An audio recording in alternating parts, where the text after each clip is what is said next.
Thank you guys for coming out, learning about how to write for Mises Wire. I think first we're just going to run down some of the benefits that come with writing for the Mises Wire. We're one of the highest traffic economic websites in the country. We have well over 1 million views on average every month. Very robust social media presence.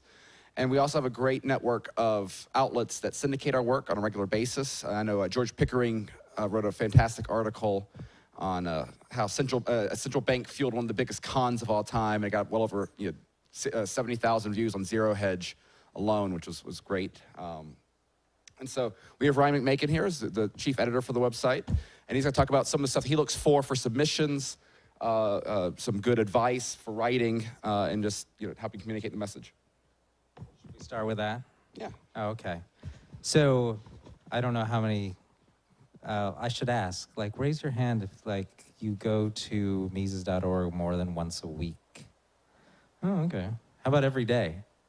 That's pretty good. Okay. So we update it 6 times a week, and generally the core is 3 times a day. There's a morning article, there's a lunchtime article, and then there's an afternoon archival article, right? Something that Rothbard or Henry Hazlitt wrote, something like that. But usually more. Often end up with 4 or 5 posts a day, especially if you include the Power and Market side feed. Do we still use the term blog anymore? I don't know. But there's stuff over on the right that you should check out. That smaller post, kind of using old material and so on. So we try to offer a bunch of stuff every day. Some of it's short, some of it's long. But most of the new stuff is going to be more of a traditional column, right? Like 700 to 1,000 words, that sort of thing. And really the goal that I have for the new material is that it be applied Austrian economics, or applying the information that we have from our books and from our scholars over time. And what I mean by that is you take, just say, some Austrian economics wisdom related to the minimum wage, for example. And so some state wants to pass some new minimum wage law, or some other country or something, and then you take the wisdom from these past scholars and you apply it to this new situation. So that's really the ideal article, is that we take stuff that we already know or insights that we already have, and then we apply them to a new situation. And that's what gets interest from people, because usually if you just have something about something that Carl Menger said in 1908 about something, it doesn't get a lot of clicks, and it doesn't get a lot of shares, and it doesn't bring a whole lot of people to the website. It's good that those things are on the website, because we do get a ton of organic traffic from people searching, doing research, and ending up on the site. However, in terms of new stuff that's getting updated every day, we like it to have some connection to what's going on right now in terms of news items and timely information and that sort of thing. So as new writers, generally the best way to get my attention, to get something to go up quickly, is if it's on the short side, 700 to 1,000 words, it deals with something that's timely and new and going on that people in general might even notice, not just people who are hardcore libertarians, but people who are just paying. A well-informed person is aware of these various things that are going on in the news. And if you can find some way that we can bring some wisdom to it from Rothbard or Hazlitt, then that's going to look really good for our site, and probably something that will make me very happy to put up there. So as time goes on, if you establish yourself as a regular writer and so on, then we can get away with maybe more speculative, longer pieces and so on. But certainly when you're starting out at it, you want something that's shorter, that's simpler, and which relies upon the more established information and the established ideological writings that we already have at the site. Absolutely. If any of you attended Jeff Dice's talk yesterday, he talked about, we should take pride in being second handlers of ideas, that, a lot of the great work, the heavy lifting's been done. So, if you're just jumping in there with some abstract theoretical piece, again,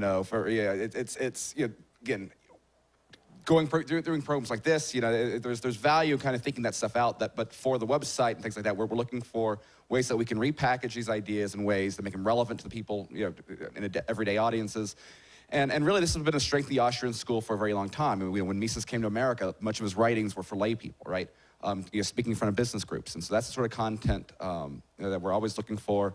And we also have a great deal of success in getting attention to. So do you have anything else? Well, there's a couple things, like misconceptions I think we could address. One thing is you shouldn't worry too much if there's an article. Say you have an idea and you want to approach a certain topic. I keep coming back to minimum wage because that's like the low-hanging fruit topic, but any number of topics. And often people will say, oh, well, I saw there was already an article on this topic on the website. You really shouldn't worry too much about that. I mean, our website has so many thousands of pages and articles and books and all of that. I can guarantee you that somebody at least touched on something you're writing on at some point before.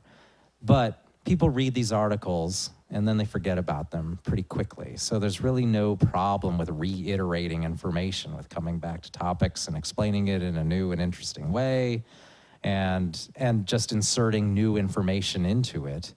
And so that really shouldn't be a reason to not write something. A good reason to not write something would be if you suspect that nobody cares about the topic other than you.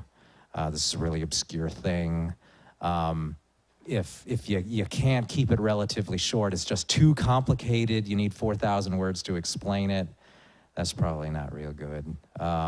Or if it just seems like it doesn't fit the style or the tone of the website, because obviously, even though Mises.org and Breitbart might run 2 articles on a similar topic, obviously their tone and conclusions and the way they look at the world is going to be very, very different.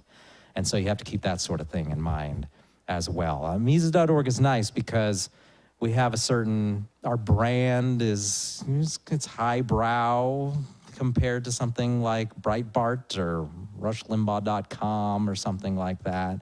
You can't just say, hey, look at this stupid thing these Democrats are doing, and we all know they are stupid, and then just kind of like act like it's just a big in-joke where, just, hey, look how dumb these people are. New ways to own the libs, It's... Right. I mean, that's just not sufficient. You got to explain things, and I try to get people to imagine who they're writing for. So our readers, they tend to be pretty well-educated people. A lot of them are professionals. A lot are academics and scholars, but also a lot of them are doctors or accountants or stockbrokers, a lot of financial sector people. And you got to imagine they're coming into work in the morning and they're just trying to procrastinate maybe for a few minutes before they start their work day. And then, okay, I'll check Mises.org. And then they look at it and then they read an article. And it takes 6 minutes to read, say, if it's about 700 words. And they come away and they think, oh, yeah, that was an interesting article. Sometimes they might come away from the article thinking, well, I don't agree with everything in the article, but it seems plausible and there were some interesting facts in there. It's not like you got to write something that everybody's going to agree with all the time, just something that people might find interesting and feel gratified that they came away with some new way of looking at things. So have examples and information and interesting stuff, and then make it easy to read. Using really big words and sounding real smart and stuff, that's not really good. You want to sound like you're just a normal person explaining something to somebody in a way that they would understand using normal English. And so just think in your mind the person who might be reading this. The other time of day they might be reading is when the daily email goes out in the afternoon and they get it. And we time it to go out in the afternoon, right about that time in the workday when people start to get bored. And this is about 3 p.m. And they get bored and they're just trying to look for ways to maybe kill a little bit of time. I only got 2 hours more of work, and what can I do to just do less work before 5:30 rolls around? So they click on our email and they may, read one of the articles, and you think, okay, this person's already bored, right? And they're already looking for something to just kind of make them interested for a few minutes. So you want to think in terms of that as well.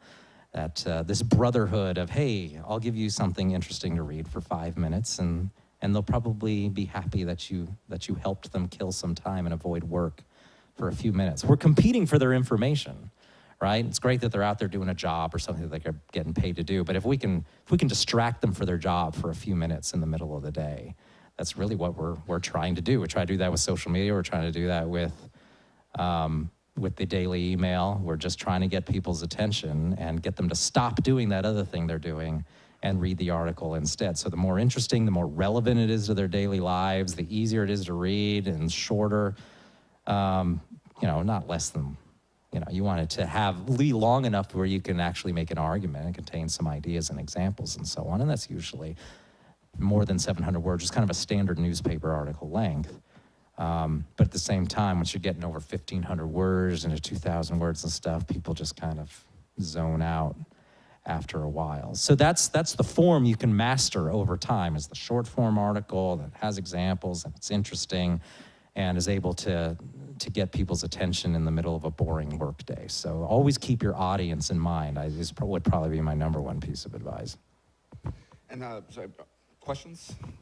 Yeah, I mean, do people just have questions about it? If not, I can just keep. I can always talk about things I hate. Examples of papers I hated. That might help you. But yeah, let's take questions. Well, I'd like first. to hear about the ones you hated too. But my question is about after it's on Mises.org, when you get the barrage of all the emails that come back in response, how much do you really respond to those people? I mean, do you just say, oh, this person's crazy and you don't respond? I mean, but it's like instantly, bing, bing, bing, bing, bing, all these emails coming in, some of them supportive, a lot of them hateful. Do you mean like if I wrote an article and I got emails to me in response to the article? Yeah. Well, I can tell you in the days of social media, I don't get many emails anymore in response to articles. Back before, people could just comment on the website, or they could go on Facebook or Twitter and tell the whole world what an idiot I am for some article I wrote. They used to tell me personally through an email, right? They would email me and tell me to drop dead and things like that if they hated the article. But they don't do that much anymore. Do you respond in the comments much? Sometimes, but I will usually only respond to people who agree with me. It's the same way in social media. Like, I don't want to get into angry debates with people and things like that. Like, if they make a comment that's really easy to just link to something else that somebody else wrote on Mises' article, like, we already covered that topic, or here's why you're wrong, and then I just link to it. But I don't normally get into debates with people in our comment section. Now, I do like our comment section. There's some pretty smart people on there, even people who disagree with us. And I kind of pleased with the Mises.org comment section. Social media comment sections are something else. If you go to the comments on our Facebook feed, those are just terrible. You can tell those people don't really understand what the Mises Institute is, that they probably didn't read the article, they maybe skimmed it a little bit or something, and the quality of comments is way, way lower. And I don't really pay much attention to those. I do always read the comments on Mises.org just to get a sense of what people think, but I don't respond that much. I enjoy responding on social media. I enjoy pushing back a little bit, especially when it's clear they haven't read the article at all. Like, I read an article about why NBA players are actually overpaid, because there was a big issue with LeBron James, and there's someone, a player on Twitter saying, oh, I wish, we're being exploited because we're not making nearly as much as LeBron James is. Well, there's a whole reason for that, and there's I wish I should have talked about the fact that the revenue. The percentage of revenue that NBA players receive, or WNBA players receive, is much lower. It's like, well, this is fully addressed in this article, and so it's fun to respond a little bit. But I think in terms of emails, I occasionally I do get some response there too, and I think it's easy to tell right away if this person is coming from it from an informed perspective, or if they're just a crazy person. Like there's this one person that will respond to every single email in some condescending tone. First 3 times he did it, I was trying to be respectful, trying to respond to some of his comments, and then I realized, okay, that there's no winning this guy over. This is just what this guy lives for, and so I kind of just ignore those now. But I like responding as much as possible, as long as you can kind of tell that the person's coming from at least a fair perspective in that regard. Yeah, I sometimes straight up get article ideas from comments on Mises.org usually. And then I'll turn those in an article, time to respond. I won't directly respond to the person. I'll just let it turn into. But that, I had some brilliant idea based on what you just said. Comments. That now I remember what I was going to say. Talking about the whole issue of you write an article and then someone comes in and says, well, you should have covered this. You should have covered that. This is a problem that writers of columns get all the time, is like, oh, well, this column obviously has to be 3,000 words long because otherwise I can't cover this and this and this and this. And of course, this advice applies not just to our website, but all over the place. But it's better to look at your writing as all the columns together over time. And by that I mean, you write a column and it's short, and you just have to live with the fact that you can't address every little thing you'd like to address in that article, that you can't fully explain within 1,000 words about the full depth of your knowledge on this topic. It just cannot be done. So you're just gonna have to live with the fact that someone's gonna read that and think, well, this guy didn't cover this, so he probably doesn't know about that. The truth is you did know about it, you just didn't have room to cover it. But over time, as you write lots of articles, dozens of them, maybe hundreds over years, well then you cover all of these topics. So you need to always be thinking in terms of the next article. Well, I didn't have time to cover that in this article. Maybe next time I can then work that into the next one.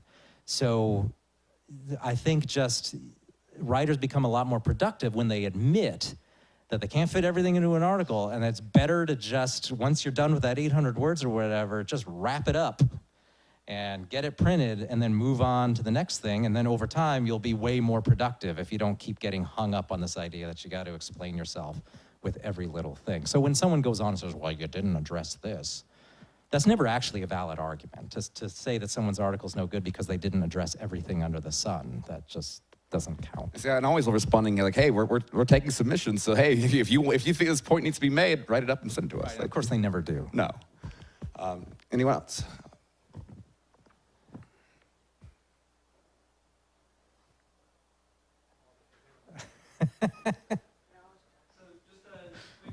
question. Do y'all like edit or go over the articles that are submitted to y'all? Like, okay, yeah, because I have atrocious grammar, so. Well, I will extensively in some cases. The truth is, when I started this job back in 2014, 13 even maybe, we didn't get that many submissions, which meant that writers got a lot more of my personal attention because I didn't have a whole lot to work with. So I needed to turn even marginal articles into an article I could run. So I would do a lot of back and forth, editing stuff extensively in many cases. I've become less tolerant over time as I've gotten more submissions. So now if I'm like, oh, this is gonna take a lot of work, but I got 4 other submissions today, so whatever. I now have that luxury, but I am always looking for, especially I want to add new writers, so I'm always looking for if someone shows potential for I can work with them and come up with a good article. And often if I can just cut out a paragraph or two and that improves the article, that's always great. Small grammatical errors, I don't really care about that much at all. Those can be easily corrected. It's usually if the article's like lacking in examples or it's just not plausible or the tone is wrong or the person's just straight up wrong about something that would usually, but sometimes I'll just send it back and say, I think this is wrong. You either need to take it out or change it. Depends on the writer. Some writers are really open to that, and then they just send it back with a change, and then we can run it. Yeah, I don't really care like what you believe in your heart of hearts or anything like that. I'm just evaluating the article on what's in it and whether the writers will like it. And I know it's finding friends that are willing to read over your stuff before you submit it too, because I know, when you write an article, in yourself and your own voice, going through it, it's always kind of difficult. There's always stuff that you kind of overlap because you know what you're trying to say, and so it's easy to gloss over. And so finding some people that you trust, just to read it over, just for little things like that, trying to find that support group personally is very helpful. Floyd Lilly, who's a volunteer here, she's always, I try to have her read my stuff before I put it up there. She's always very helpful in that regard. Anyone else? Just curious about how you approach like student writers. Like, so I'm in college right now and I'm worried about basically the lion's share, like 90% of the student body isn't exposed to any of this. So what would your opinion be on like best outcomes as far as trying to maybe kick that back to the student paper or, whatever you would think would be appropriate? We've had several Mises U students that have gone back and start, pushing these ideas in their student papers, and that's always wonderful. And it could be something as simple as kind of what Ryan was talking earlier. If you can just kind of, put a Rothbard quote in something about a pretty mainstream topic, like the minimum wage. And the great thing is that if you get two people, of anyone that reads it, kind of curious about it, and then they end up Googling Murray Rothbard, well, all of a sudden the red pill is there, right? You can just follow down that rabbit hole. And also, if you are writing for student papers, then please email us and let us know. Like we're happy to put a shout out on the Power and Market blog. We love, especially you guys as being Mises U students. You're now part, of the family. We want to help promote you guys. When you're out there and you're pushing these ideas. And so staying in contact with social media, email, et cetera, if you're out there and you're finding your own ways of spreading these ideas, then as much as possible as we can help you promote them, then that's what we're here for. Yeah, I don't mind, and I like it when people make me aware of the stuff that's out there, columns that's out there, stuff that that maybe had run on our site. I mean, when I think about how would we change it from like something maybe that ran on our site, like if you were a writer and you wrote something for our site and you thought this would be good in a student paper or just the local paper, something like that, you should feel free to modify it for that. The audience will be different, right? Like our audience, it can't be super basic. Like to write an article informing our readers that there's this economist named Ludwig von Mises and he was a really interesting guy and he had these great insights. Well, our readers already know all that. But that might be an appropriate thing to maybe discuss slightly in like a local paper or something like that, where people are totally oblivious to this stuff and you're introducing them to just the very basics of that. And so sometimes you can just take something that you wrote for us and then adapt it differently, rewrite it slightly with a different tone and some more basic information for another publication. That's perfectly fine. And as long as we're on the topic of like reprinting or reframing stuff, I often get the question of, well, if I run this on my personal blog, will you still print it? And yeah, usually the answer is fine, unless you have some insanely popular personal blog that gets like 20,000 views a day or something like that.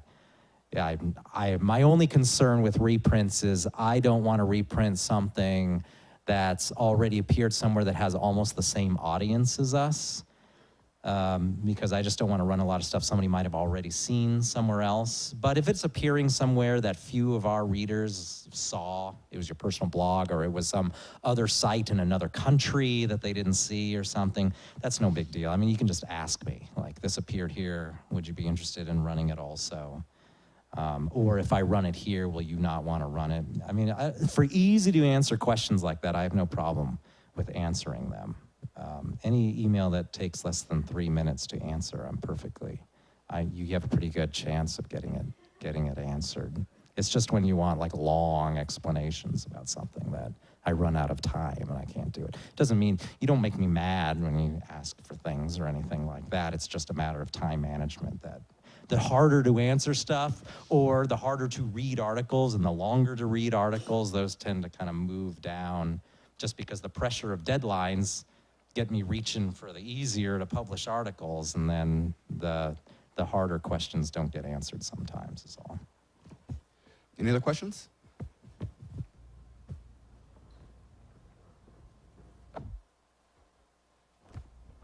So I think this will apply to more people who are not professional economists, but I'll use myself as an example. I'm a PhD student in chemical engineering, so nothing to do with economics.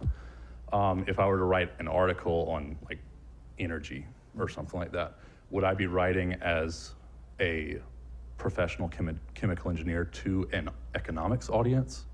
Or would I be writing as a professional chemical engineer who's an economics amateur to an economics audience? Does that make sense? Yes. I mean, obviously I'm not gonna go into like statistical mechanics or anything, but. Well, I mean, this raises a really important point. Like on physical science articles, right? So I am an environmental scientist and I want to write an article about global warming, for example. And I have technical climate data or something that I want to discuss. Or this is the sort of thing that all climate scientists know. And I want to submit this article. The problem that I then run into there is that I don't have the personal expertise, and I don't have any senior faculty here who can evaluate that work for me to know if this is good physical science or not.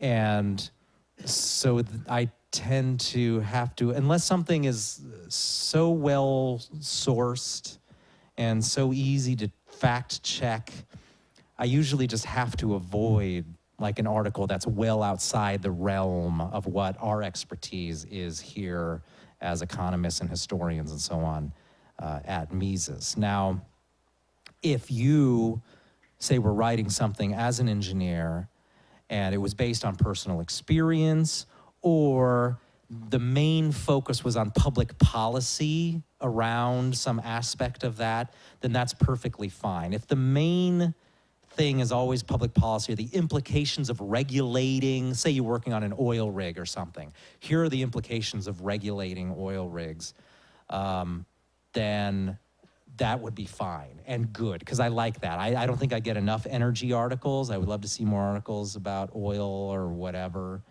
And so it's just got to make sure that most of it is really about the political realities or the economics of it, and to keep it real simple with, because, and another example would be get articles about like health or things like the food pyramid or agriculture and what sort of food is being produced and how maybe government regulation has changed the way the food gets produced or the nutritional value of food and things like that.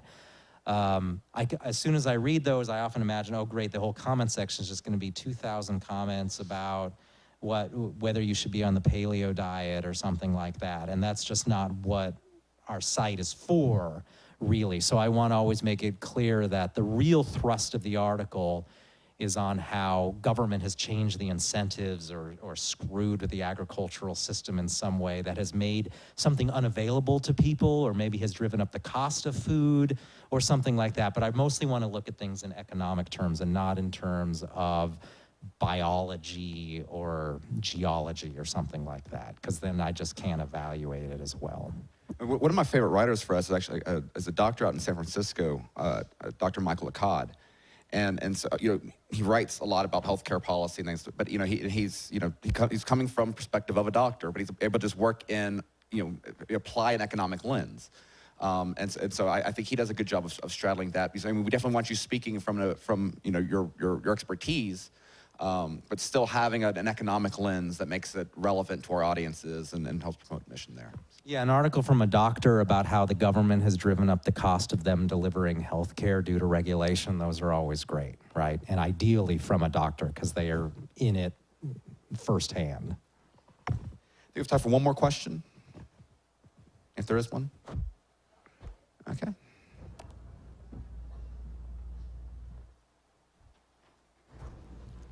Okay, since the topic of like being paid for articles hasn't come up, I'm guessing that the majority of articles that you run is on a voluntary basis. And then since that's the case, do you ever end up paying individuals who end up being regular writers? And I'm just curious about when the scale changes. There isn't any established time frame. Usually if you are a former fellow of the Mises Institute, or you're one of our associated scholars who's been writing for years, then those sorts of people get paid. One reason why they get paid is because they're more risk-free. So you can just say, oh, if you submit an article, you figure there's like a 95% chance that I'm going to publish it, so I'm just going to put it out there that this person is going to get paid.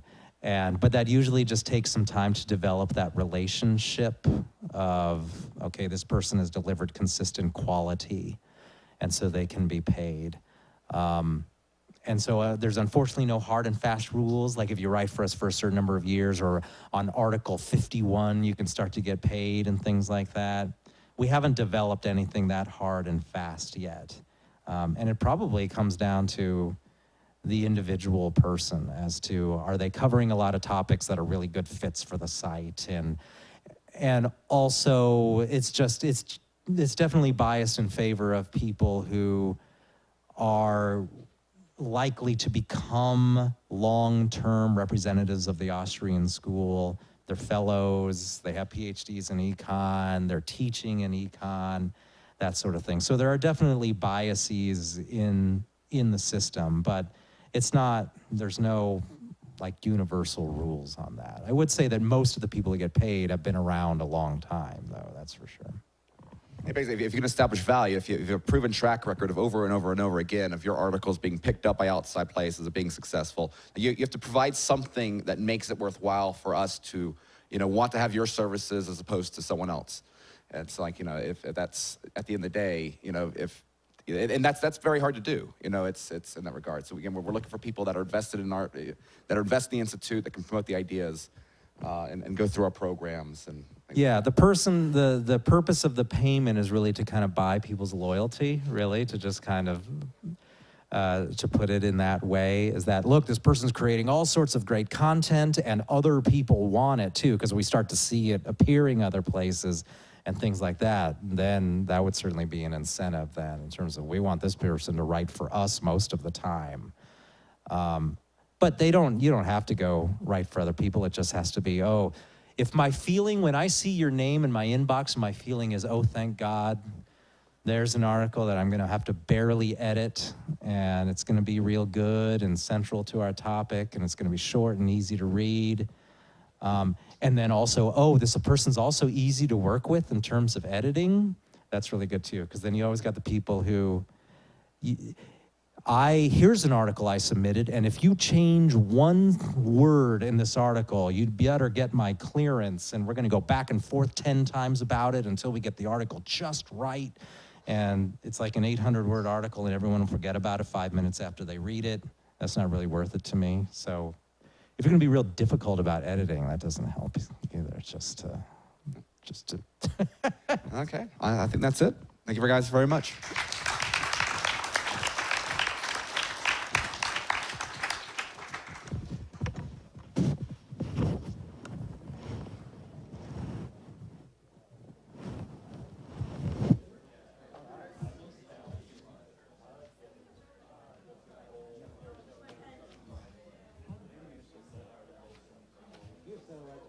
Our government making